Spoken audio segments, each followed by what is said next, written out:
Hey guys, it's Hans Hobbies, and I have another episode of my favorite RC car. So, as you can see here, we have my Tamiya Rising Fighter. And like you've seen in my previous episodes, if you've seen them, this is also not box art. Box art would look more like that with the more tribal um, graphics on it and the the little gray bit between this gray bit and the white that's actually chrome. So it does give the buggy a pretty cool look if you're into that kind of tribal flame look.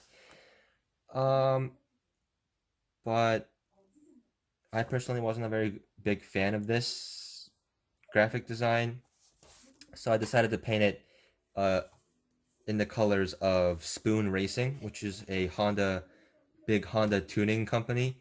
You can see it says Spoon on the side. This is actually supposed to be white, but apparently my white paint was dry, so that's why it's in black. But doesn't really matter.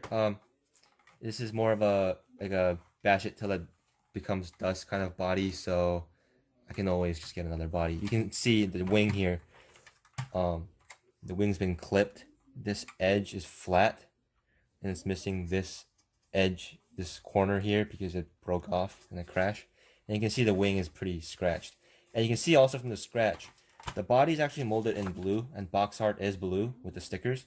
So if you want to build it box art, you can just build it straight up without painting it. Just put the stickers on, and it'll be box art, which is what a lot of people who've gotten this buggy have decided to do.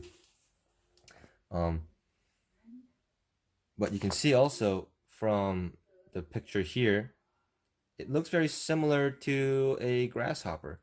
And the reason for that is because from here forward, it's basically a Super Hornet. And from here back, it's a Tamiya DT01 fighting buggy or fighter buggy or whatever it was called. Hence why it's called a Rising Fighter. But I'll get to the name, more into the name a little later. But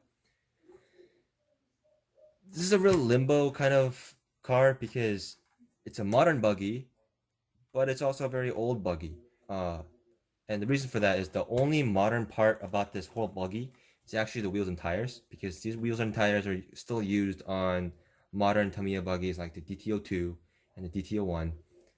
Um, but the rest of this buggy is very early to mid 90s.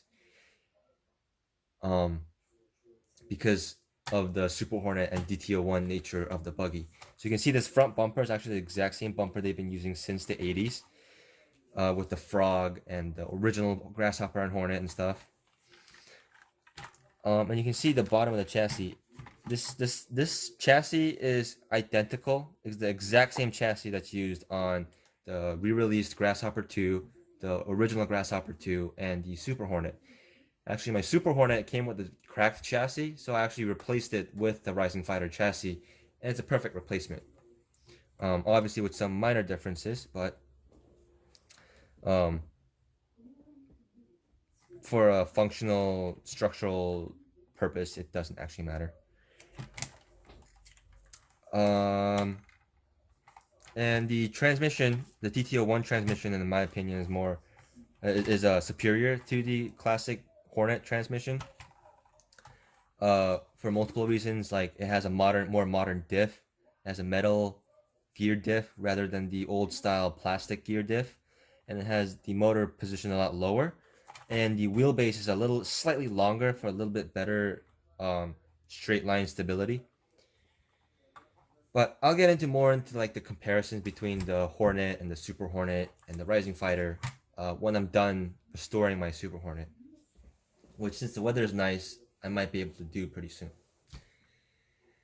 So this is like the title of the video suggests, one of my favorite buggies, and the reason for that is there's three main reasons for that. Reason number one is because this buggy reminds me a lot of a buggy I used to enjoy as a kid. It was a New Bright, I think it was, they called it Invader buggy or something like that. It was an 8 scale buggy, had a huge wing just like this, had the cabin area looked exactly like that. Well, not exactly, but very close to this.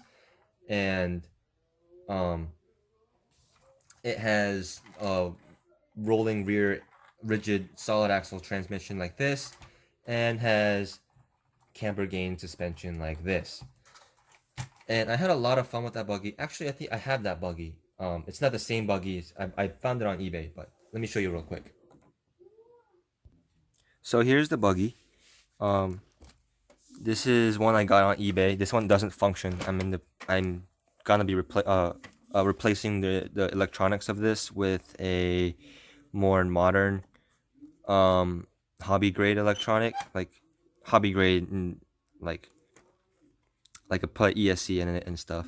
But anyway, you can see the front suspension's camber gain, just like the Rising Fighter. Independent front, and it has this rigid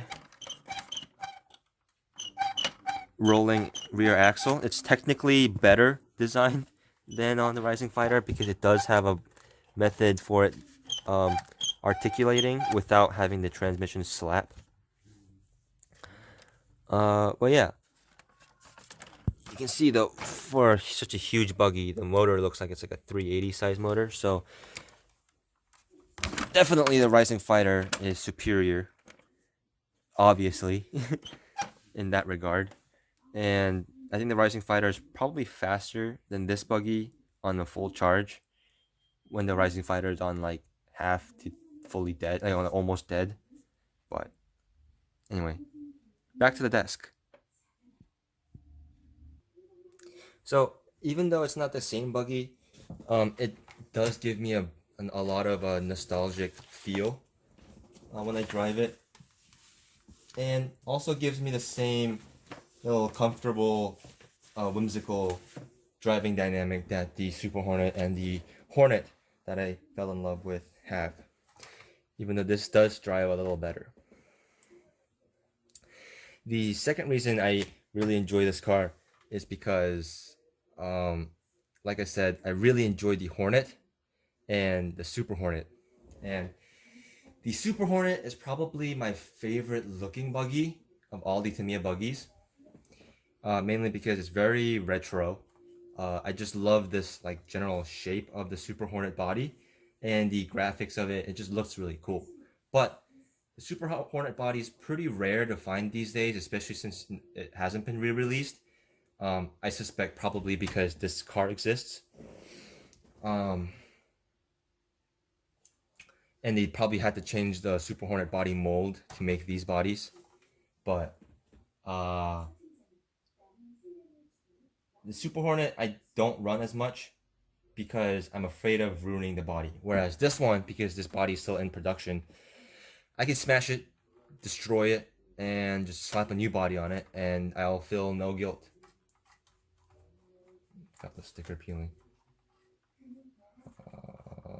Never mind. So yeah, so it helps me. It gives me the feel of driving my Super Hornet without having to ruin my Super Hornet body that I am taking time to restore. To give it more of a Super Hornet feel, I also added this um, antenna holder here, because that's where the Super Hornets mount, like that. And it has a 2.4 gigahertz radio, so it actually doesn't need this antenna. But having the antenna on the RC buggy kind of helps give that more of the nostalgic feel. Um, so I'll have that on sometimes just for looks. The Rising Fighter is actually mounts close, like right here in the middle, which um, I guess looks fine too, but I prefer the look of it offset like that, just because that's more of a classic RC look to have it offset like that. It also drives better than the Super Hornet, which also helps because it has a longer wheelbase and helps a bit more stable and has other changes that make it more stable. But yeah, the third reason why this car means a lot to me and why I enjoy it so much is because of Ampro Engineering. Now, if you haven't checked out Ampro Engineering, he does a lot of cool custom 3D printed parts for like vintage Tamiya stuff and just RC stuff in general, and sometimes even like real car stuff. He has a lot of cool stuff. He has a really cool channel. I watch him every single day.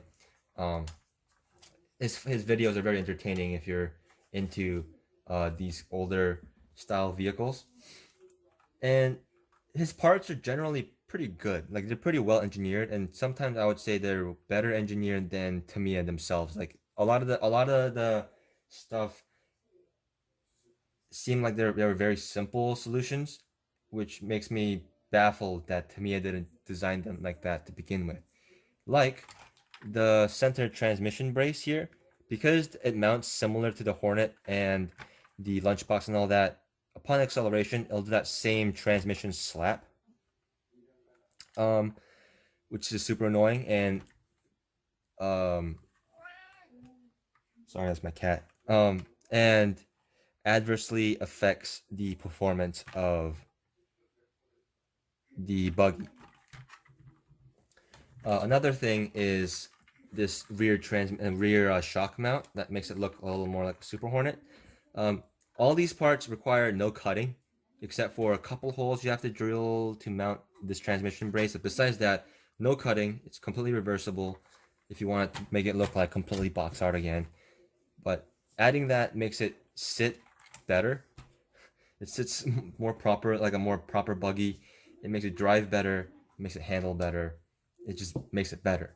And this is, I believe, the only buggy with very, very simple mods that anyone can do without like major modification that has the most effect on the performance and look of the buggy. And I think more people should be into the Rising Fighter, and it should be a cult, more of a cult classic. And I think Ampro, with the Ampro parts, it can help get it there. Already, a few big channels on YouTube, bigger channels on YouTube than me, uh, have made videos regarding the Rising Fighter, and people who enjoy the buggy for what it is and understanding the limitations of this buggy. Everyone who drives this seems to enjoy it, and that's not too surprising since if you've ever driven a Super Hornet or a Hornet and you've enjoyed it, you'll enjoy this because it's better than those in a mechanical sense. And also, the buggy is very cheap.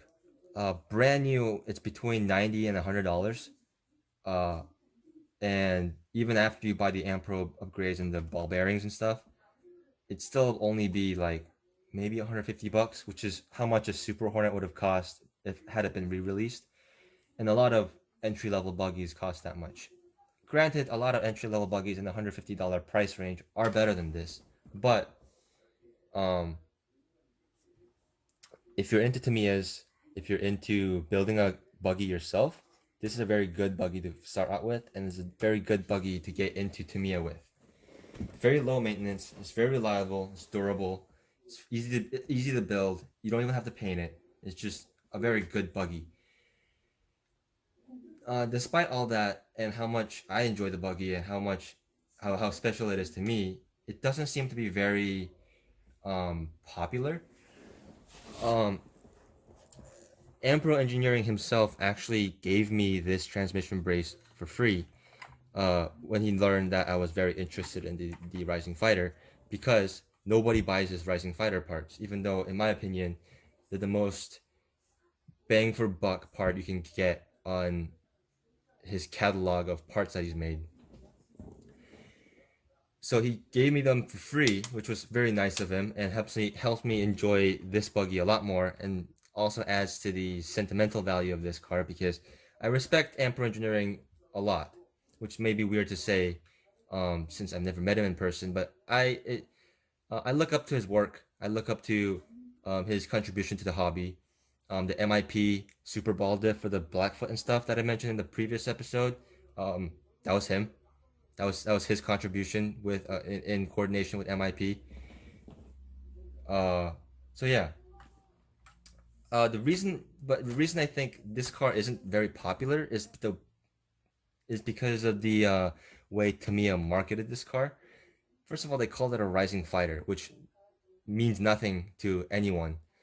Had they called it a King Hornet, if we're going by like Blackfoot nomenclature, or a Hornet 3 like Ampro decided to call it, or maybe if you want to pay respect to the DTO1 side of it, like Fighter Hornet or like Fighting Hornet or Hornet Fighter or something like that, I think it would have sold a lot better.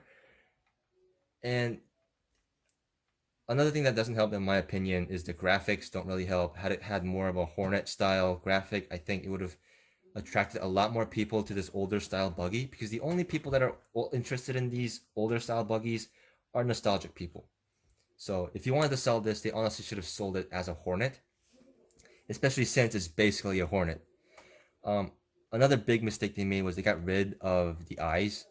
They completely covered, like filled in the holes for the spotlights in the front, headlights in the front, and got rid of the boss to make them sit straight, which is why mine are cross-eyed like that. They should have kept that. They should have kept the lights, and I think if they had done all that, and also did this simple part here, which they already kind of did on the Super Hornet, and honestly wouldn't have taken them that much money, in my opinion. Um, I think the car would have sold and a lot better. Um, like I know why they didn't do this. They did it for the price point. They did it so they could be completely fully part spin. Like there's no unique part to this car. Every part of this car is a part that has been used on a Tamiya car before. Technically, the only unique part about this car is the body, but even so, it's technically a Super Hornet body. You could technically make a Super Hornet body fit this car exactly like you make this body fit. But with that all said, the good side of it, at least, is because it's not very popular and it's cheap enough for Tamiya to continue to keep in production even though it's not popular. Parts are very cheap for this car. So if you are interested in this car and enjoy this car as much as I do, parts are gonna be very cheap, I suspect, for very long, and they're gonna be very easy to find. The only part I think will start to get kind of hard to find is maybe the body, because not a lot of people have Rising Fighters, it seems like, and maybe the transmission, because I don't think the DTO1 transmission is produced anymore other than in this car. But with all that said, I'll end the video with a quick running video of the buggy. And once you've enjoyed all that, and if you've enjoyed the video in the as a whole, enjoy the Rising Fighter like I do, give me a like, leave a comment on how you feel about that Rising Fighter, and subscribe and all the other YouTube shenanigans. And I'll see you guys next time.